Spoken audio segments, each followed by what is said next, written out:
to update the Slack app. So if you go to your Slack app and then go to your setting, which is also known as preference in Slack, there you won't find any update or any update icon. So go back and go to settings. There go to apps, go to your profile icon. There you can see the option of manage apps and devices. Simply tap on it. There you can see update available. Here 12 apps are pending and 1 install pending. So go and tap on it. There you can see look for Slack. Here Slack needs to be updated as well.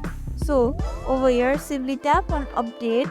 Your Slack app is getting updated, but you can always do it automatically. So go to your profile again, go to setting. There you can see network and preferences. There you can see auto update apps. Make sure it's turned on.